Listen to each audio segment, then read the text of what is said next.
Hi, I'm Gina Bleedorn, CXO at Adrenaline. I'm going to be talking today about leveraging the local branch through proximity marketing. Happy to be here. So let's begin with the great conundrum. And that conundrum is no one wants to go inside a bank branch, but everyone wants to have one nearby. And nearby is defined as within 5 to 10 minutes drive, maybe 15 on the long end from my house. No one wants to have them, but everyone wants to have them. So what is a bank to do? So a few stats that are not surprising, you've probably heard versions of before, but continue to be true, that despite declining traffic, bank branches are still the #1 driver of market share. That was from Novantas last year. And a study from EY, just a few months old, 82% of consumers across demographics, business and regular consumers, said that the presence of a local branch is extremely or very important. That's 82% across generations. So somehow branches still matter when it comes to people's money. So let's look to our largest and probably most in the press bank, Chase. Pre-pandemic, Chase reported that their branches were being used less. So this study was in a 5-year period from 2014 to 2019, and everyday branch transactions reduced 49% in that 5-year period per customer on average. But at the same time, in the same 5-year period, deposits per branch increased 62%. So their branches were driving deposits, even though people weren't doing transactions inside those branches. Now, post-pandemic, their aggressive branch network strategy seems to be working. Around 2018, I think it was January, February, Jamie Dimon made a very bold proclamation that he was going to go very aggressive with branch network expansion to the tune of 200 locations and $40 billion. And he's about halfway through. Last year, Chase opened multiple branches in multiple new markets. And in those markets, from Philly to outside of DC to Boston, deposits more than tripled in 2020. And you see some photos there at the bottom of all the new branches with people wearing their masks, still opening, and deposits piling in brand new branches in new markets. And that is because Chase knows how to leverage the power of their branches for growth, regardless of how many times people go in them. And something else to keep in mind, these mega banks are vulnerable. Here is Jamie Dimon saying he's quite scared about fintechs. Last year, mega banks lost about 7.5% market share, while digital banks gained about that same much. Really, digital and fintech encroachment is happening to the detriment of mega banks more than anyone else. And one of the most sobering statistics about fintech adoption that I've seen thus far really is this one from that same EY study from just a couple of months ago. In 2019, 6% of consumers named a fintech as their PFI, or primary financial institution. In 2021, that number had jumped to 31%. That is almost 1 in 3 people naming a fintech as their primary financial institution. That's a little scary. Now, what is happening is that they are opening new accounts with fintechs, not necessarily closing their incumbent bank account, but it could be a matter of time before they do, depending on how happy they are with the new fintechs. So fintech is encroaching, but mega banks are the losers. Now, let's think about the evolution of the branch itself, the branch channel. It used to be the only option. So you had to go there if you wanted money, to deposit a check, or to do anything with your money. It had to be there. Now, That changed 20, 30 years ago as digital banking, mobile banking, online banking, even ATMs. And suddenly the bank branch and the physical channel in general, whether it be an ATM on premise, off premise, or a branch itself, became one of several options. And so for a very long time, everyone talked about multi-channel and omni-channel, and that is still a thing. You're still having to balance all of those channels. But then the question remains, well, what does the channel mean now? What is it now? And now the channel, the physical channel, ironically, is about perception more than anything. It is the main driver of consideration. So the only option to one of several options to not a necessary option, but in some ways the only option that gets you in the consideration set. That's how you have to think about the value of that physical channel. And a recent paper by Accenture just came out, and one of the most powerful quotes in it, I thought, was this: in this time of change, all banks are challengers. Oftentimes we talk about the challenger banks. All banks are challengers. So fintechs, community banks alike, regional banks, all banks are challengers. So let's think about the play against the big banks.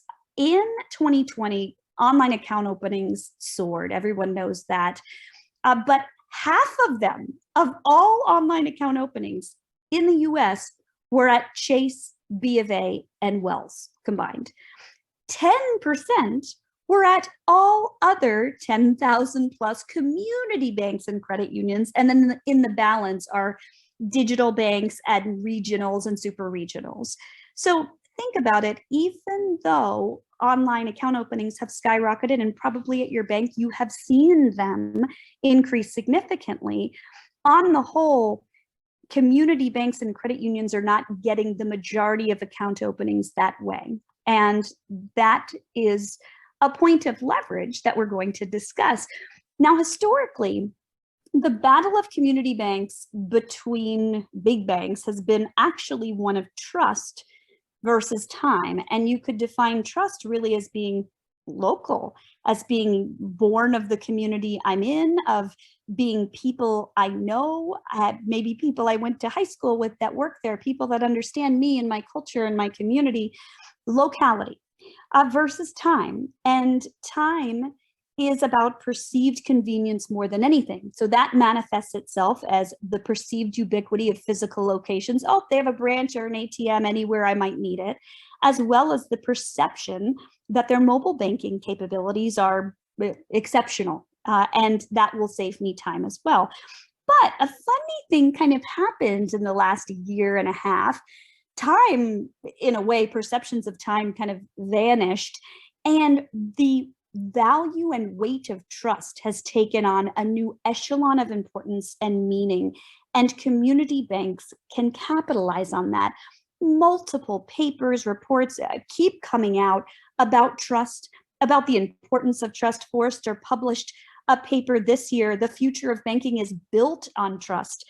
Edelman has something they've had for years that has gotten recently a lot of attention, a literal trust barometer, where they are measuring trust across industries and across businesses and using that as a point of leverage and differentiation between businesses and industries.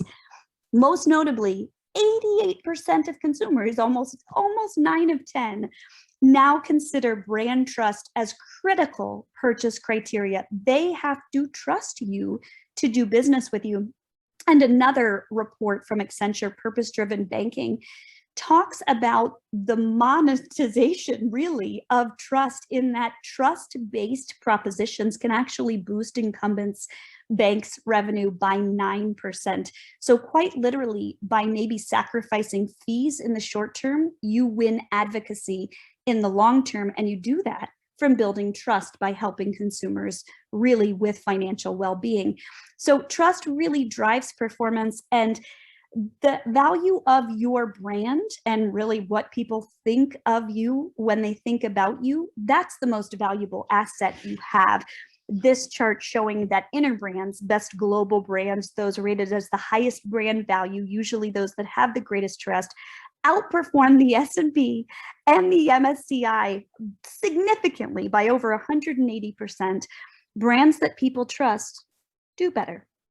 So really the premise of this conversation is that your brand and your branches need to work together to build trust by leveraging your locality.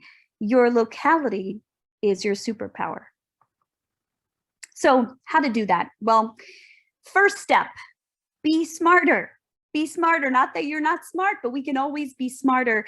And this number one applies to all the other steps.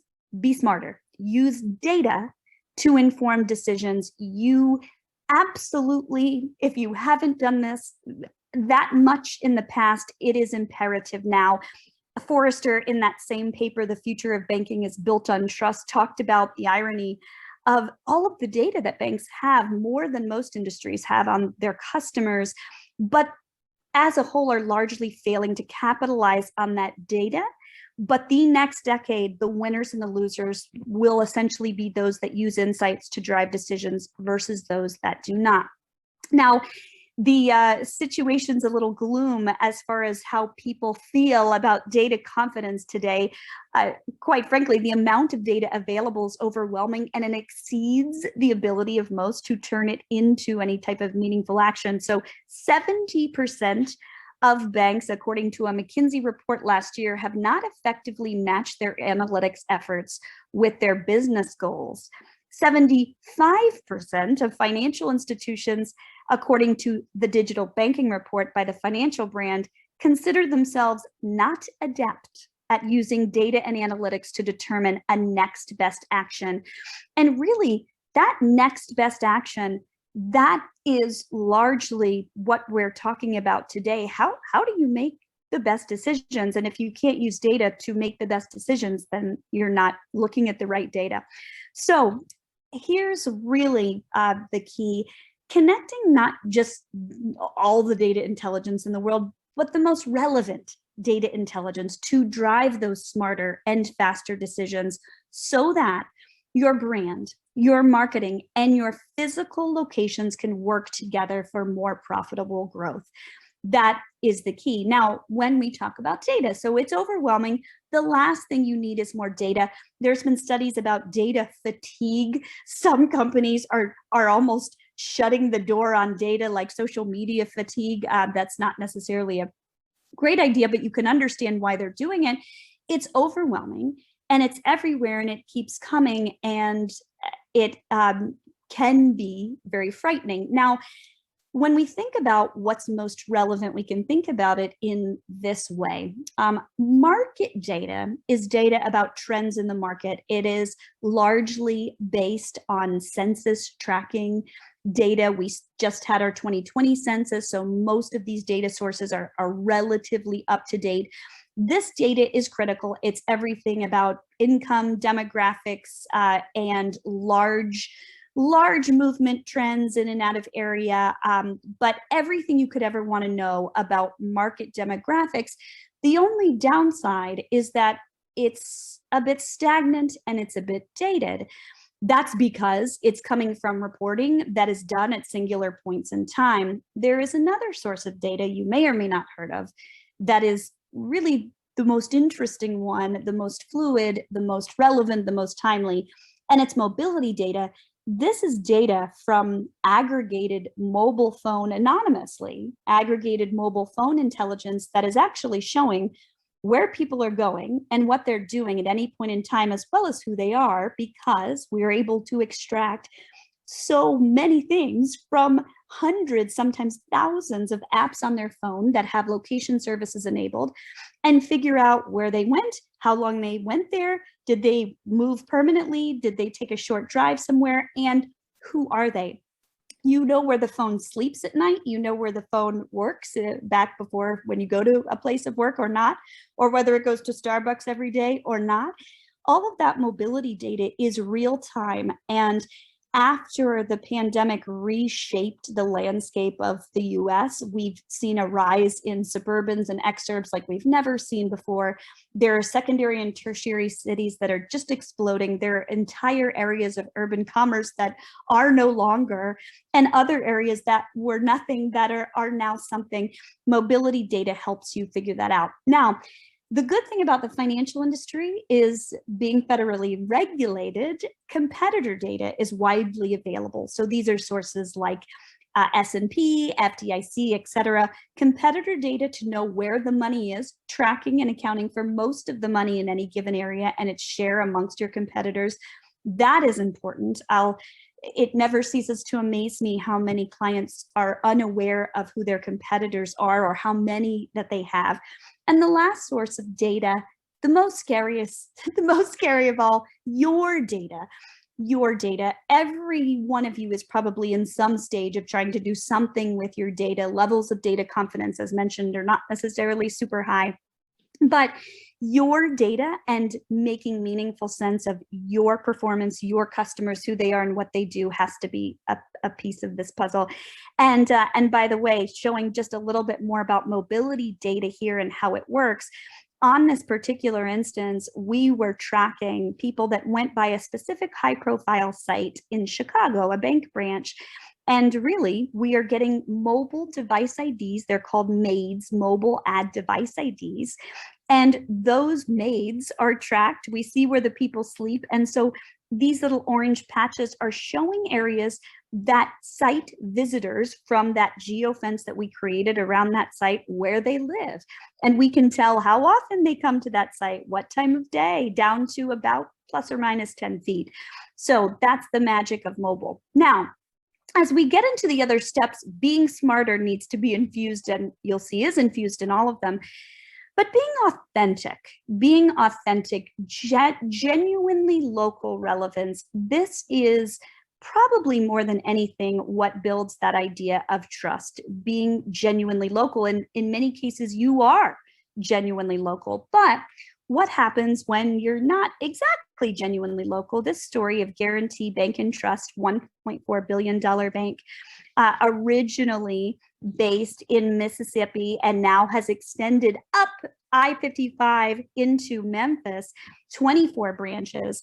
They were traveling essentially where the people are. And we helped to refresh their identity, just as you see here, just a little bit of a modernization and a refresh. So as they were designing and we were designing and building these new locations, they looked the part from a brand standpoint.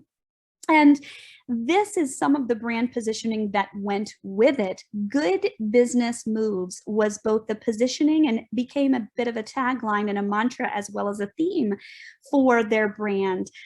New look, same bank you trust, good business moves. And the idea of good business moves, they focus on business, but also on retail. And this was how the brand helped position them for that growth upwards towards Memphis. Now, if we start to layer some data onto here, if you can see the little gray dots, they're tiny little dots, they represent population concentration based on mobility data. So what you're seeing, there's a lot of gray up by Memphis. There's kind of then the next most amount of gray dots by the Jackson community. And then there's a lot of relatively rural areas in between. So you can see, just based on population density alone, why moving up to where the people are makes a lot of sense. You can also see income distribution and really everything else to help make decisions, but people density kind of trumps everything else when it comes to where you want to be to get the most business. And so as part of this strategy, we helped them design and build a new branch in South Haven, right south of Memphis. It was still in Mississippi at the time. And at the same time, they had another location opportunity to buy and renovate a historic building in Greenwood. And then they realized they needed some dot connectors in between their markets, especially with this rural expansiveness. So we started to design and open these ITM only locations, sometimes miles away from any branch. And they have been wildly successful in helping be points of presence. Having a standalone ITM alone is not a strategy, but when supporting a hub and spoke, it is. And then Guarantee said, we're ready to move into Memphis, and they acquired another bank right in Memphis. So they're at that top of South Haven. You can see that black dot there. That was the closest they had gotten, and then they acquired to get right into the city. So now, how do we enter a city that we're not exactly from in a way that's going to make sense? And by the way, you can see more here on some of the data, the income distribution, the wealth areas, the population density.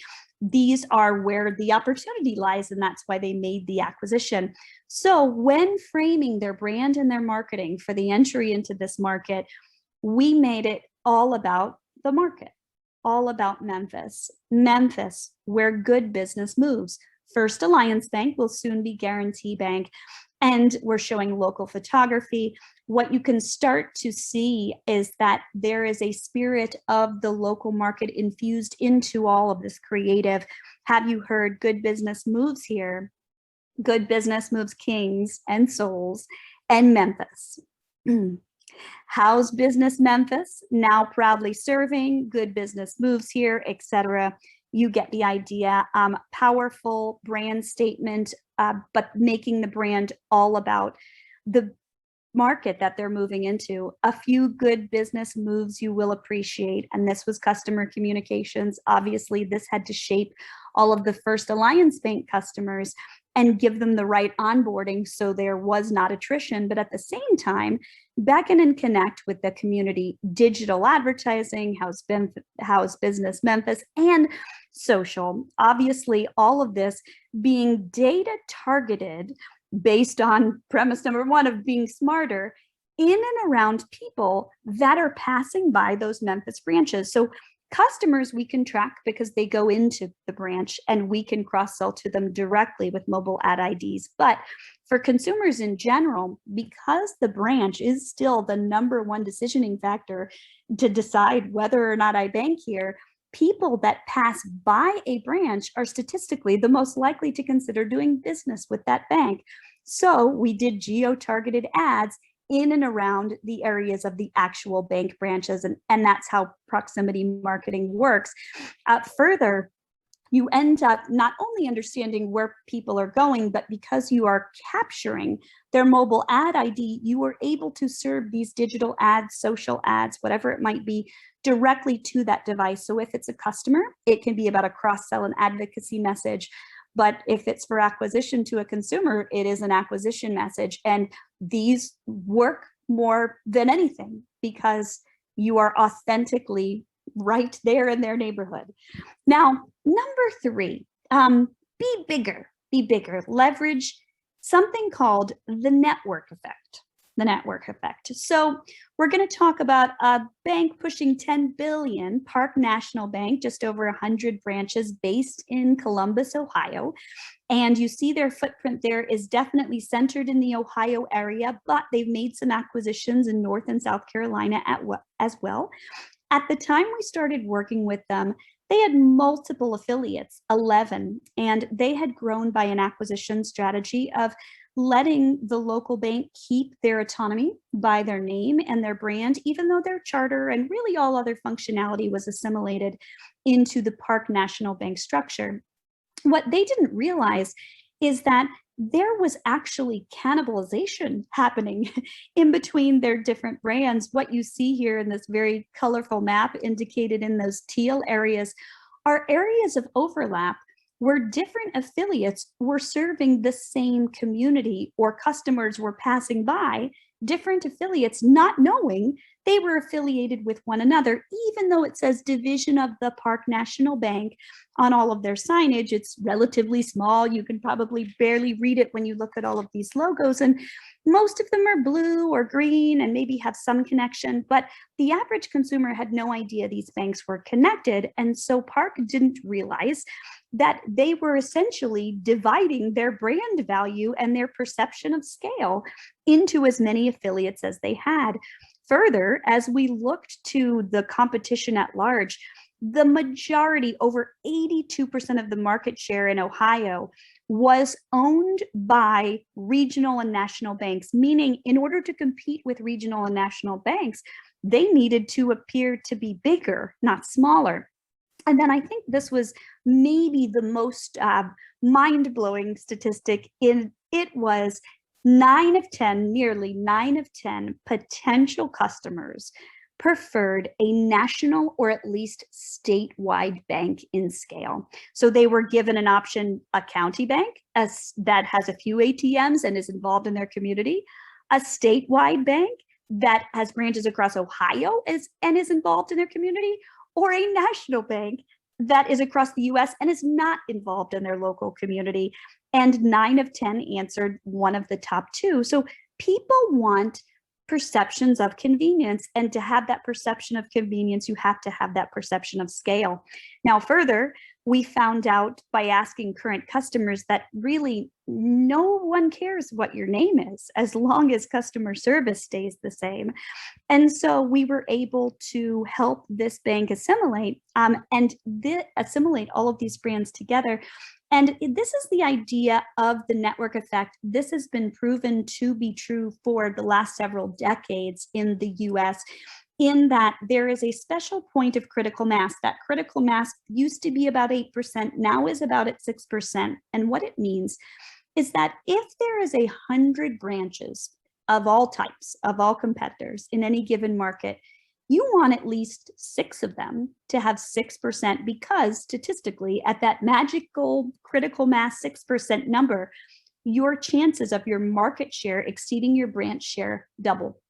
And so basically all boats rise when you are perceived to be bigger after reaching that critical mass point.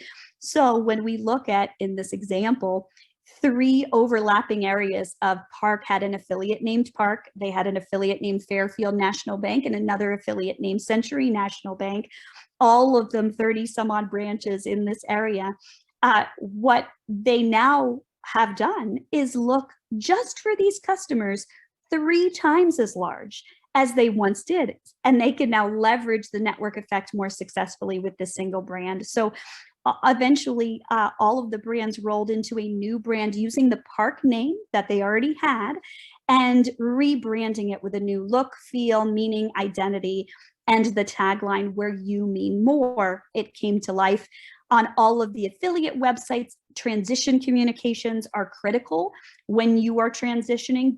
New look, same bank, bigger promise. But the main story was this: we're all together now. We're taking on the family name we always had, and we're being bigger to serve you better. And some of the advertising that went with that was talking about these stories of both associates at Park and customers that are not just one thing, they're multidimensional. And that was part of how this came to life. And then in the communities, you suddenly had all of these Park signs like you saw on that map that were coming together instead of the individual affiliate sign, and a beautiful new sign atop a major skyline building in downtown Columbus. They are now on the Columbus skyline with their new name and their new brand. So be bigger is number 3. And last but not least, be nearby. So if it's not become apparent so far, the proximal location of a branch is the number 1 driver of consideration for any consumer.